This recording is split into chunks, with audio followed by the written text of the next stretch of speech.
Bien-aimés dans le Seigneur, chers frères, partout où vous êtes, que le Seigneur vous bénisse et que sa grâce soit encore avec vous ce matin d'aujourd'hui. Nous sommes contents de vous retrouver ce matin du dimanche. Ici, nous sommes à Kigali. Nous sommes à Kigali, exactement dans la clôture du Dr Paulin. Nous allons faire cette vidéo. Moi, c'est votre frère Alain Mouvanga. Je suis ministre de l'Évangile, du message prêché par le prophète William Marion Branham dans ce temps de la fin.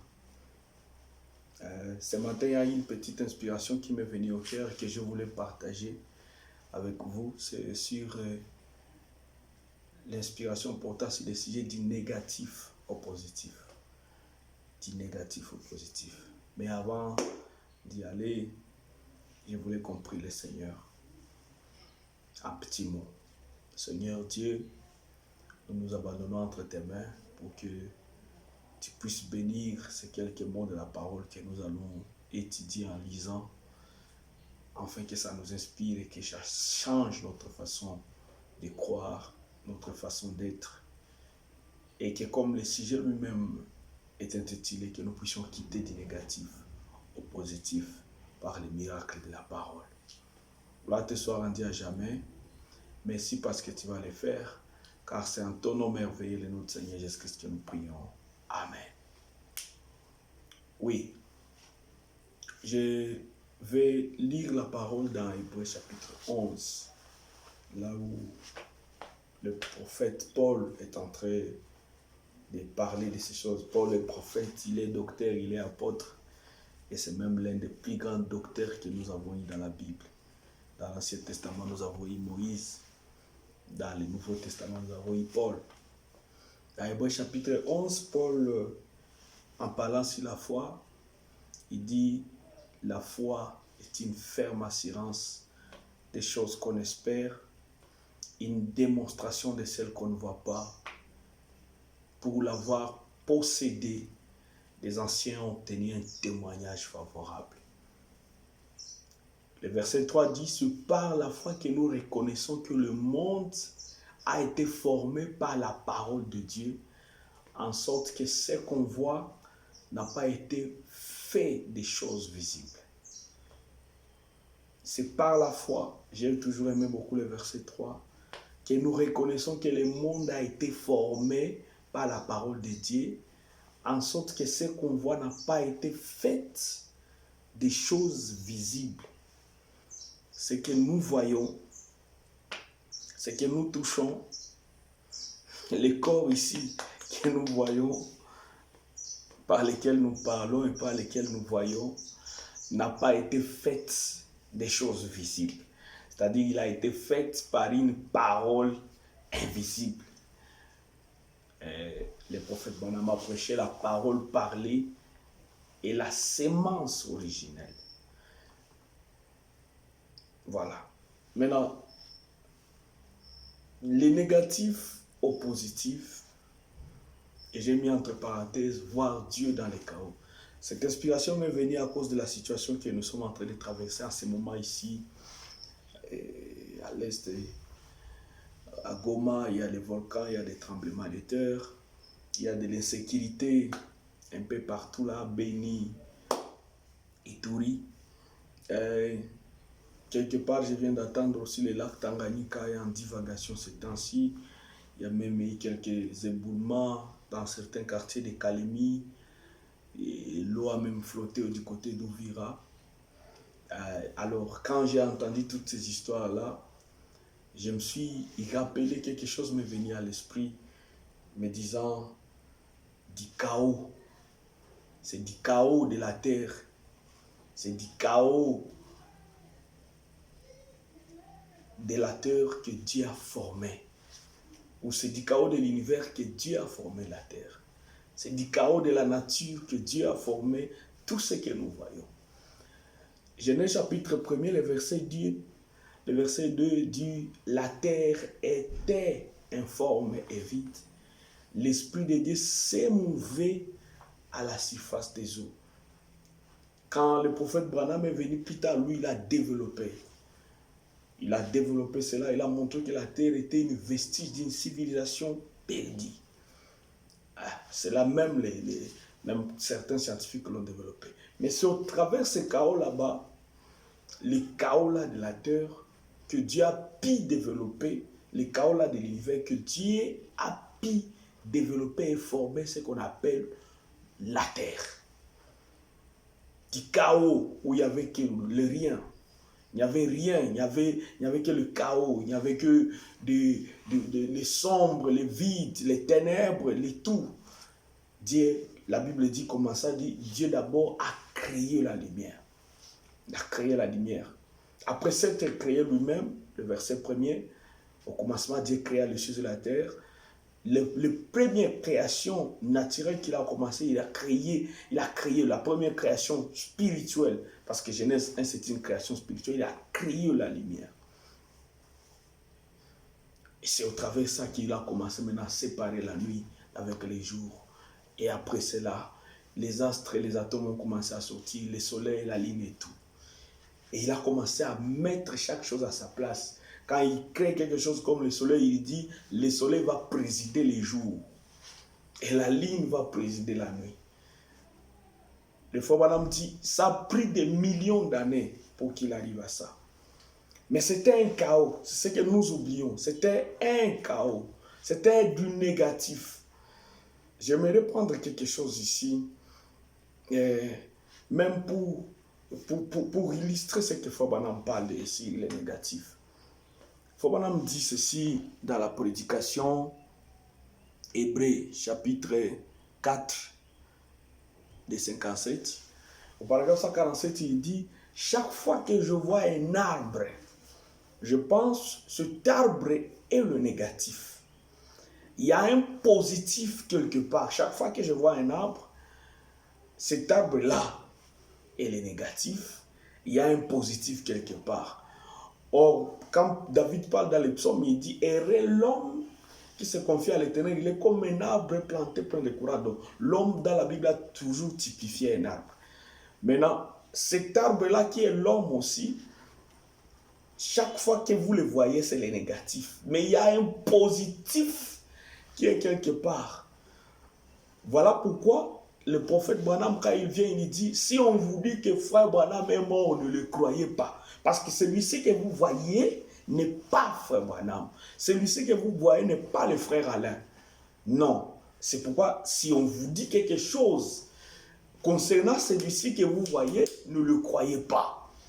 Croyez plutôt aux paroles qui parlent du vrai frère Alain, du vrai frère Branham, du vrai arbre. Saint Branham continue, il dit, cet arbre a été copié sur quelque chose. Une intelligence l'a conçu. Et cette terre ne fait que refléter les célestes. La Bible le dit. Et s'il y a ici un arbre qui devait périr, il y en a un dans la gloire de Dieu qui ne périra pas. Ça, c'est un modèle concis sur une base du positif qui existe, sur une base du réel. Sur une base du réel.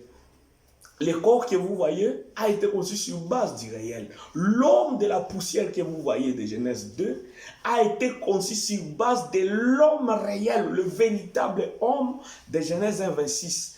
Créons l'homme à notre image, à notre ressemblance, pour qu'il domine sur les animaux de la terre, sur les bétails des champs.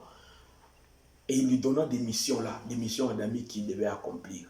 Mais cet homme-là, pour qu'il soit dans le naturel et qu'il fasse ces choses en les touchant par les mains, Dieu a pris cet homme-là, créé, il a façonné la poussière de la terre à l'image de l'homme créé. Or, l'homme créé là a été aussi façonné à l'image de Dieu. À l'image de Dieu lui-même, de la tribu du Père et de la tribu du Fils qui se parlaient eux-mêmes. Beaucoup de gens, parfois, créant l'homme à notre image, ils ne savent pas que les binitaires ont parlé, c'était le père qui parlait au fils. Non, c'était le même père, mais là, il s'était déjà condensé, il s'était déjà déversé, il était déjà devenu le logos. Alors, la tribu du fils, le logos, était en train de parler à la tribu du père, Elohim, l'esprit invisible. Maintenant, de ça est sorti le positif. Mais dans la manifestation ici sur la terre, ce que nous voyons, c'est plutôt les négatifs. Voilà, me dit, si je vois un homme, si je vois un charmant jeune couple, un homme et sa femme qui marchent dans la rue, amoureux, si je les vois, l'un, si je vois un homme qui marche avec sa femme dans la rue, amoureux, l'un de l'autre, qu'est-ce que cela reflète? Béni soit le nom du Seigneur. Il y en a un au ciel qui ne périra pas. Si cette tente dans laquelle nous habitons, si la terre est détruite, nous en avons un autre qui nous attend déjà. Des points, la théophanie. Voilà ce qui est triste. Ce qui est triste, c'est de voir les hommes, nous les humains, nous plairons sur le négatif que nous voyons. C'est-à-dire, ce que Dieu nous permet de voir avec les 5 sens du corps. Voilà pourquoi l'homme adamique des 5 sens a été déchiré. Depuis que Dieu l'a fait sortir du jardin d'Éden et qu'il ne mangeait plus de l'arbre de vie, il a été déchiré parce qu'il ne connaissait plus la pensée de Dieu. Mais l'homme, quand il était encore dans le jardin, qu'il mangeait à l'arbre de vie que Dieu lui-même, qui est Christ lui-même, parce qu'il était cet arbre de vie, Christ est cet arbre de vie. Il est le pain de vie du Dieu vivant. Maintenant, quand cet homme ne mangeait plus de cet arbre, il ne savait plus la pensée de Dieu. Il commençait à vivre dans les hasards. Il commençait à refléter ou à prendre toutes les situations qui lui arrivent. Il met ça au compte de cet homme négatif. Il met ça au compte de cet homme négatif. Oh, Dieu ne fait pas ça. Question-réponse numéro 3 de 64, paragraphe 22, voilà me dit, alors cette photo est absolument, ceci est le négatif. La partie négative de la vie est là où vous vivez maintenant. Ici, ça c'est le négatif. Et pour toute chose, s'il y a un négatif, avant qu'il puisse y avoir un négatif, il faut qu'il y ait un positif. Amen. Avant qu'il y ait un négatif, il faut qu'il puisse y avoir un positif. Si nous pouvons commenter cela. Avant qu'il y ait maladie, l'agneau était déjà crucifié avant la fondation du monde. Et c'était pour la guérison de maladie. C'est-à-dire, avant la maladie, il y avait déjà la guérison. Avant qu'il y ait maladie, il y avait déjà la guérison. Avant qu'il y ait la faim, il y avait déjà la nourriture. Avant que nous venions dans le monde, nous étions dans le ciel. Voilà pourquoi Jésus-Christ lui-même, dans Jean, il dit, glorifie-moi, Père, de la gloire que j'avais auprès de toi avant de venir dans le monde. C'est-à-dire avant que j'arrive ici dans le monde, que je commence à marcher à Galilée, que je manque quoi manger, qu'on commence à me flageller, qu'on me mette à la croix, j'avais une gloire que j'avais. Alors c'est de cette gloire-là que je veux que tu me glorifies. C'est-à-dire, dans les situations que tu traverses, par rapport à ces négatifs ici, demande-toi quel est le positif que tu étais. Amen. Donc, si ceci était négatif, il faut qu'il y ait un positif quelque part. Avant qu'il y ait chômage, il y avait le boulot que tu avais dans le premier Éden, là où tu étais en train de diriger les vents, tu dirigeais la nature, tu commandais le bétail des champs. Avant qu'il y ait la pauvreté, Dieu avait déjà pourvu des millions de l'or, de la castérite, des diamants, de l'eau, des arbres, des montagnes, de l'agriculture. Il avait déjà tout pourvu. Et ceci n'est pas la chose authentique. Ceci n'est qu'une préfiguration de la chose authentique qui doit venir. Voilà pourquoi le prophète Branham a prêché les choses qui doivent arriver. Maintenant, vous avez saisi? Amen. Ah, gloire. C'est la même chose que les prophètes parlent dans le 7e psaume, au paragraphe 330, en parlant de la Genèse. Fabien dit, le royaume de Dieu vient. La transformation se poursuit de plus en plus du négatif au positif, comme cela a été le cas. C'est ça, le 7e psaume, c'est le royaume de Dieu qui vient. Et c'est une transformation qui se poursuit de plus en plus du négatif au positif. C'est ça la fusée, le mystère de la fusée qui explose. Elle monte, quand elle monte, elle fait trop de bruit, mais une fois qu'elle est déjà dans l'espace, elle est calme, elle commence à propulser, elle jaillit. Et quand elle jaillit, c'est sous forme des étoiles qui produisent 5 autres étoiles. C'est-à-dire d'une petite gloire infime qu'on ne voit pas, il y a quelque chose qui est en train de se créer. Paul dit, c'est par la foi que nous reconnaissons que le monde a été formé par la parole de Dieu, en sorte que ce qu'on voit n'a pas été fait des choses visibles. Le chaos et la situation négative dans laquelle quelqu'un peut être en train de traverser, un croyant peut être en train de traverser, même n'importe quelle personne, il peut être en train de traverser peut-être. Dans ce chaos-là, Dieu veut que vous sachiez qu'il maintient, qu'il contrôle. Et que de ce chaos-là peut provenir une gloire.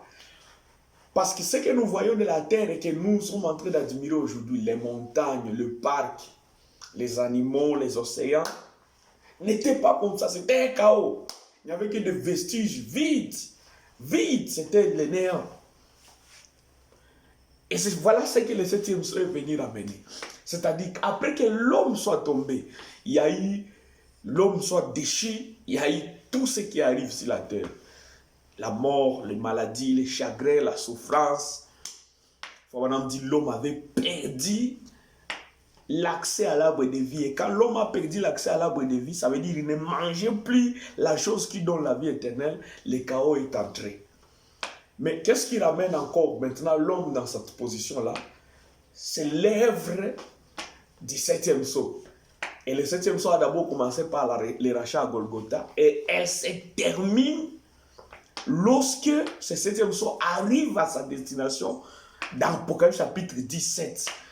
Les trains qui avaient commencé depuis Genèse, quand il arrive au temps, au lieu prédestiné, au 7e ange qui doit être sur la terre, les trains là s'arrêtent, il lui remet le livre, il lui remet l'arbre de vie à l'homme. Alors à ce moment, la transformation commence du négatif au positif. Chaque jour, nous devons bouillonner. Et ce bouillonnement-là, c'est pourquoi Madame l'a dit, il commence de l'intérieur vers l'extérieur. Madame dit, or les gens ne devraient pas s'achoper à ça, de la justification à la sanctification, au baptême du Saint-Esprit, ensuite ici, vous voyez. Non, nous approchons simplement, nous nous rapprochons simplement toujours plus près de Dieu. C'est ça le 7e psaume. C'est un rapprochement illuminé de plus en plus de Dieu jusqu'à ce que l'homme, parce que la fin du 7e psaume, c'est que c'est l'homme qui devient le Dieu créateur, le Père lui-même. Ah, Dieu soit loué pour ce glorieux message qu'il nous a envoyé. De la forme vide, du chaos de la Genèse, Dieu a pu créer un jardin d'Éden. Il y avait tout un chaos vide, vestige d'une civilisation perdue. Dieu a créé un jardin. Un jardin où il y avait 4 fleuves. Un jardin où il y avait des arbres.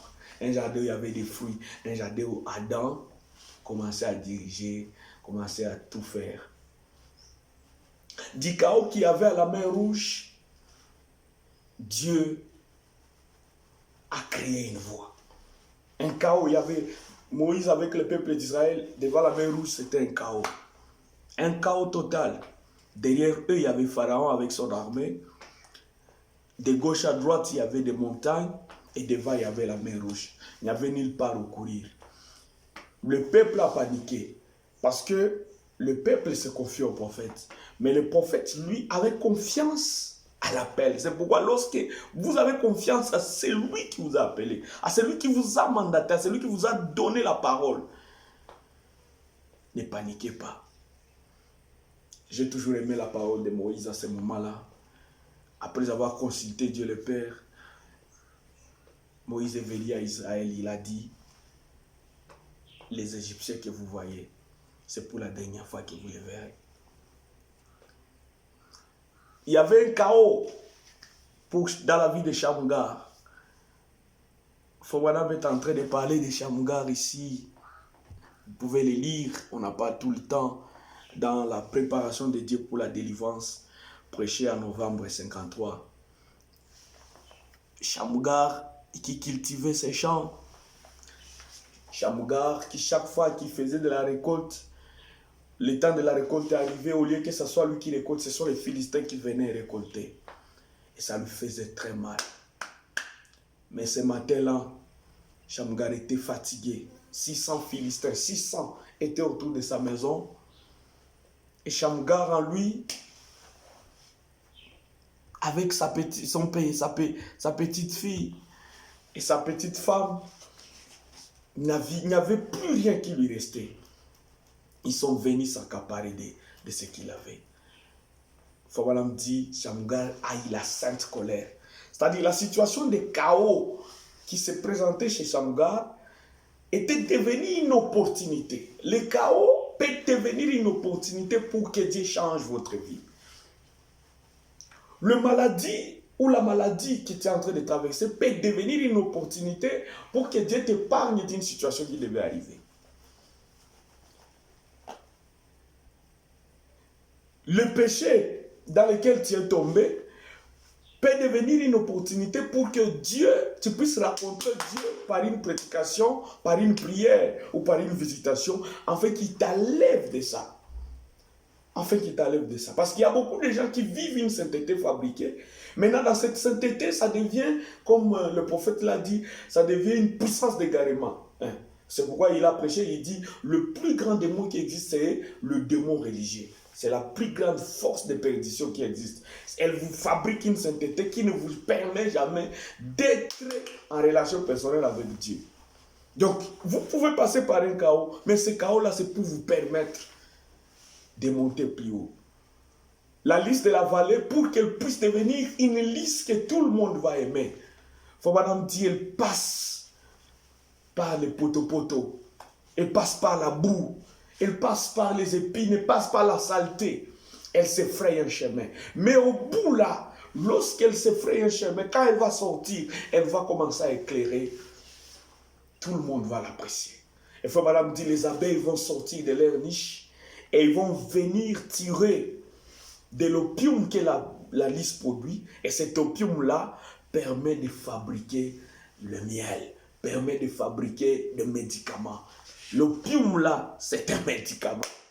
Mais la lys a traversé un chemin difficile. Il faut madame l'appelle Madame la lys.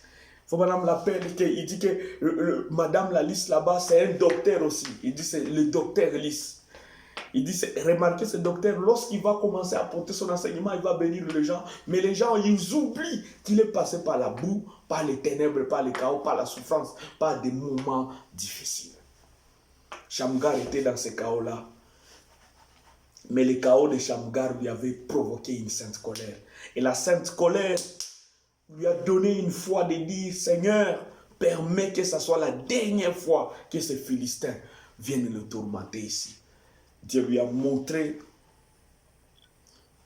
une mâchoire. C'était une mâchoire d'un bœuf qui ne servait presque plus à rien, qui ne pesait presque rien. Mais au travers de cette mâchoire-là, Shamgar, un seul homme, devant 600 Philistins, bien armés et bien outillés, il les a tous tués et massacrés.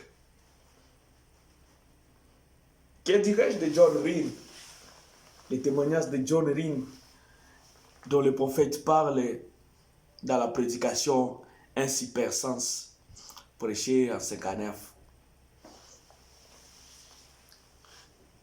John Rhyn, ce vieux aveugle-là, le vieux John Rhyn, non pas Ryan, mais Rhyn, c'était un mendiant avec la Fort Wayne, là où nous étions allés ce jour-là. Et l'on pria pour lui dans la réunion. C'était la veille de la soirée où le piano avait joué les grands médecins et proches maintenant, sans qu'il y ait quelqu'un au piano. Les miracles dans la vie de William Branham. À Fort Wayne, les jours où le piano s'était joué lui-même, le grand médecin est ici maintenant. Voilà le message que nous croyons. Nous croyons dans un message où c'est un peu, parfois, c'est le si naturel produit, parfois c'est des choses qui sont incompréhensibles aux yeux des humains. Et alors qu'il était aveugle, il était des fois catholique, il s'arrêta dans la ligne, je l'ai regardé et lui dit, vous vous appelez un tel, John Rhyn? Oui. Vous êtes un mendiant du coin, cela fait des années que vous êtes aveugle? Oui, c'est vrai. Vous êtes de la foi catholique? C'est juste. J'ai dit, ainsi dit le Seigneur, vous recevrez votre guérison. Il a dit, merci monsieur. J'ai dit, remerciez le Seigneur. Il a dit, mais je ne vois pas. J'ai dit, cela n'entre pas en ligne de compte. Vous êtes guéri. Et il dit, il s'en alla tout bonnement et on l'aida à descendre de l'estrade. L'homme naturel ne pouvait rien voir. Il ne pouvait pas voir le moindre résultat produit par cela. Amen. Va, tu es déjà guéri. Mais John Rhyn dit, mais je ne vois rien. Madame dit, l'homme naturel ne pouvait rien voir, il ne pouvait pas voir le moindre résultat produit par cela. Les choses visibles ont été créées par les invisibles.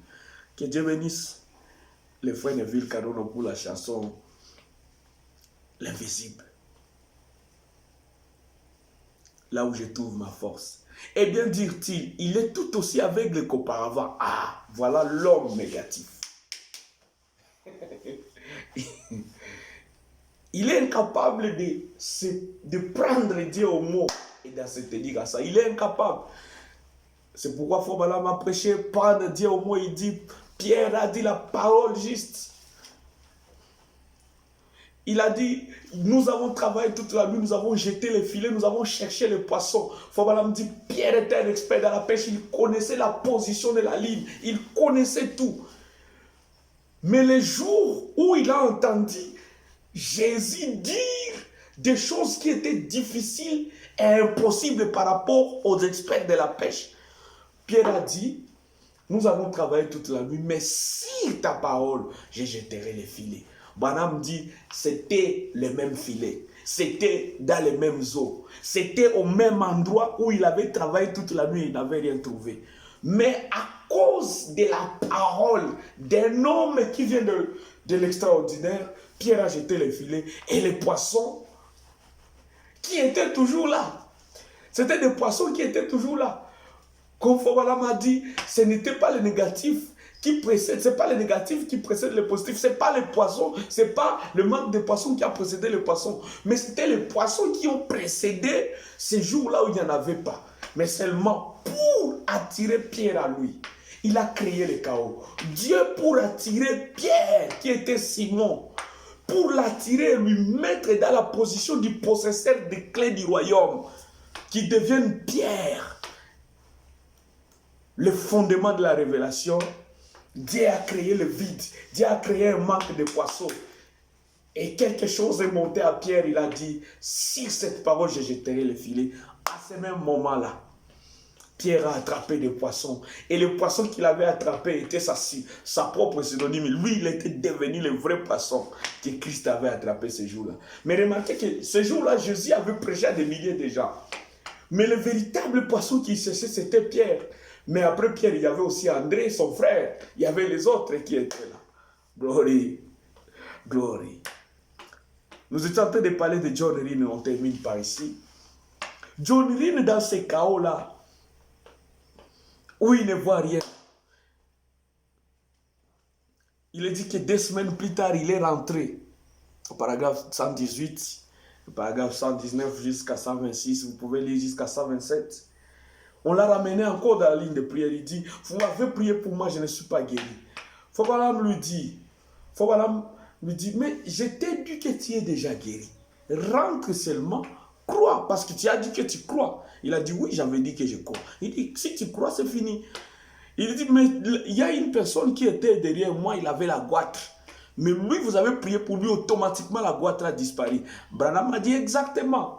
Toi aussi, c'est la même chose. Mais il faut que tu croies. Et puis Branham dit, j'avais compris que lui, il était un catholique. Il avait besoin d'un chapelet sur lequel il va s'appuyer. Il a besoin de quelque chose sur lequel il va s'appuyer. Comme il est habitué à toucher ou à croire à quelque chose, il est habitué à avoir un statut, à avoir un petit chapelet. Branham lui a donné une petite dose pour sa guérison. Voilà pourquoi Frère Branham a dit, évidemment la foi parfaite n'est pas dans l'imposition des mains, mais si quelqu'un n'est pas encore arrivé dans l'imposition des mains, mettez-lui une main, peut-être que c'est la chose qui va le toucher, qui va le guérir. Même si la foi des gentils va au-delà de ça. Branham lui a donné maintenant la petite formule, c'était la confession positive. Il devait commencer à confesser positivement. Ne confessez jamais les négatifs. Chaque jour que vous confessez les négatifs, c'est une parole qui est en train de tourner dans la nature. Branham dit, elle est une parole, elle tourne dans la nature jusqu'à ce qu'un jour, elle va trouver place dans quelque chose. Quand vous injurez votre enfant, l'injure que vous lui faites, quand vous donnez la malédiction à quelqu'un, la malédiction que vous faites, c'est une parole qui circule. Un jour, elle va atteindre quelqu'un, elle va atteindre un endroit. Voilà pourquoi les hommes spirituels savent comment démanteler cela. Branham nous a enseigné tout cela dans des monologies et dans plusieurs autres prédications. Maintenant, Branham lui a donné à John Ring une vraie dose ou une bonne méthodologie pour qu'il puisse prendre sa guérison. C'était la confession. Il dit, chaque fois que tu vas commencer à crier, à parler, dis, je suis guéri. Commence à confesser ta guérison. Commence à dire partout que tu es guéri. John Ring, c'était un vendeur de journaux. Chaque fois qu'il était à la route en train de vendre les journaux, il commençait maintenant à crier, édition spéciale, loué soit le Seigneur, je suis guéri. Édition spéciale, loué soit le Seigneur, je suis guéri. Fobalam dit, point de 3 semaines sont encore passées. Et pendant qu'il était au salon de coiffure, son coiffeur a commencé à se moquer de lui. Depuis qu'on a dit que tu es guéri, il a dit, il paraît que tu es guéri, juste pour se moquer de lui. Paragraphe 129, Fobalam dit, et le vieil homme John Ring dit, oui, loué soit le Seigneur. Il était là assis dans le salon de coiffure, son coiffeur est en train de se moquer de lui, il te dit que tu es guéri. Mais ce jour-là, assis, le nombre de confessions qu'il avait déjà fait avait déjà augmenté en lui une forte dose de foi pour s'accaparer de sa guérison. Et le vieil homme a dit, oui, loué soit le Seigneur. Il m'a guéri et ses yeux s'ouvrirent. D'un bond, il sauta du fauteuil du coiffeur. Il serviette autour du cou et avec le coiffeur à ses trousses. Serviette au cou, le coiffeur en train de courir derrière lui. Tenant son rasoir à la main, il dévala la rue. Pourquoi? La parole de Dieu s'était mise à l'œuvre. Amen. Glory. La parole de Dieu s'était mise à l'œuvre. Amen. Édition spéciale, je suis guéri. Du chaos où il était, il s'est accroché à la parole de Dieu. C'est-à-dire, vous pouvez être dans le chaos, mais accrochez-vous à une promesse. Peu importe le chaos où vous êtes. Si vous êtes dans le chaos de maladie, accrochez-vous dans Marc 16. Ils imposeront les mains aux malades et les malades seront guéris. Accrochez-vous dans Isaïe 53. C'est par ces maîtrises que nous sommes guéris. Et le châtiment qui nous donne la paix est tombé sur lui. Accrochez-vous à une écriture. Et dans ce temps de la fin, Fobalam me dit, si vous n'avez pas de foi, accrochez-vous à ma foi. La foi la plus élevée de l'âge, c'est la foi de Malachie 4. C'est-à-dire, si vous n'avez pas de foi, parce qu'il y a des moments où tu n'as pas de foi. Maintenant, si tu n'as pas de foi, accroche-toi à la foi de Malachie 4. Ça, c'est une foi infaillible. Devant chaque situation, accroche-toi à cette foi-là. Et le chaos où tu es, du chaos, du négatif où tu es, que tu es en train de voir autour de toi, dans ton foyer, dans ta vie, dans ta spiritualité, peut-être il y a un négatif, des choses qui ne marchent pas, tu tombes à tout moment, tu ne parviens pas à te relever. Attache-toi à une promesse et cette promesse-là va te sortir du négatif au positif. Si tu n'as pas d'assurance pour la vie éternelle, je te recommande de t'attacher au 7e sceau. Madame dit c'est le royaume qui est venu. Attache-toi au 7e sceau, c'est un royaume. Et quand tu t'y attaches, tu as de l'assurance, tu n'as plus peur de quoi que ce soit. Tu n'as plus peur de la mort, tu n'as plus peur de la terre, l'enlèvement, tu n'as plus peur de quoi que ce soit parce que tu as déjà la possession. La foi est une possession.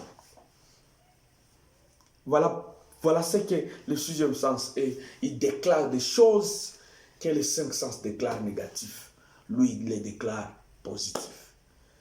Alors, par ces petits mots, je voulais vous bénir ce matin. Je voulais bénir nos âmes ce matin et dire que du chaos, que du négatif, nous pouvons voir Dieu. Du chaos et du négatif, nous pouvons voir la main de Dieu. Des tremblements de terre, des secousses et de tout ça, nous pouvons voir Dieu, la main de Dieu. Des tremblements de terre, des secousses et du volcan, on peut voir une opportunité. On peut voir des gens qui vont avoir des millions. On peut voir des gens qui vont devenir riches. Ouais, c'est Dieu qui les fait. On peut voir une maladie qui va disparaître. On peut voir des maisons qui vont se créer. On peut voir des visitations. Peut-être un ministère est bloqué, peut-être un don est bloqué, du chaos et du négatif. Vous pouvez voir la main de Dieu vous attirer vers le positif. Que le Seigneur vous bénisse. Croyez, tenez ferme. Et ça va aller. Que le Seigneur vous bénisse. Dans le nom de Jésus-Christ. Amen.